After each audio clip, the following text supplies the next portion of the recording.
On a suscité beaucoup d'espoir. Cet espoir s'est transformé en colère. Notre joie s'est transformée en honte. Là, il n'y a plus de table de négociation, faut le dire. Le nouveau Front populaire est-il au bord de la rupture ? Arrivée en tête des législatives, la coalition de gauche regroupant socialistes, écologistes, communistes et la France insoumise ne parvient toujours pas à se mettre d'accord sur le nom d'un ou d'une première ministre 10 jours après les résultats. Il est 20h et on découvre la nouvelle Assemblée et ce n'est pas le tiercé.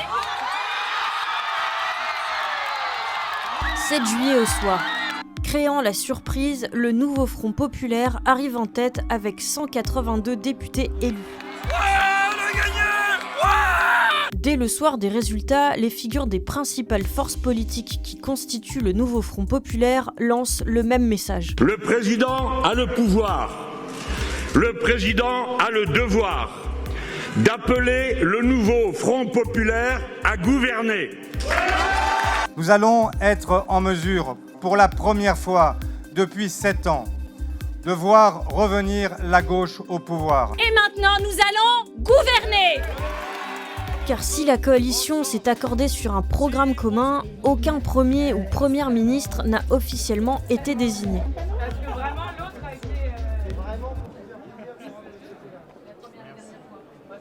On a besoin de garantir une forme de paix civile et de se donner à nouveau des raisons de vivre ensemble. Eh bien, il faut une personnalité qui incarne ça et qui soit capable d'apaiser, de rassembler et de construire un avenir dans lequel les Françaises et les Français trouvent leur place. Et c'est là que ça coince entre les différents partenaires. Après 5 jours de négociations infructueuses, un nom émerge finalement pour Matignon. C'est celui d'Huguette Bello, présidente du conseil régional de la Réunion, ancienne députée du groupe communiste et proche de LFI. Mais le PS s'y oppose, alimentant les tensions entre les insoumis et les socialistes. Lundi dernier, c'est le nom de Laurence Tubiana, architecte de l'accord de Paris sous François Hollande, puis de la Convention citoyenne sur le climat sous Emmanuel Macron, qui est proposé par le PS, le PCF et les écologistes. Mais l'universitaire de 73 ans est critiqué par les insoumis. Il l'accuse de proximité avec le président de la République. Aujourd'hui, je suis inquiet parce qu'effectivement, nous avons du mal à trouver une solution qui fait consensus. Je l'ai déjà dit, peut-être faudra-t-il passer au vote et proposer aux députés du nouveau Front populaire de prendre la main et décider de celui ou celle qui pourrait être Premier ministre. Et les insoumis ont annoncé ne pas vouloir reprendre les négociations sur le nom d'un Premier ministre avant l'élection du président ou de la présidente de l'Assemblée nationale qui se tiendra ce jeudi.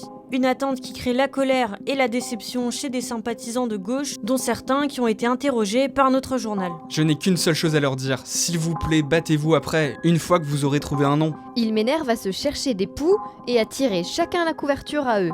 Ils en oublient le peuple. Ils perdent tous en crédibilité et ça favorise Macron et la droite.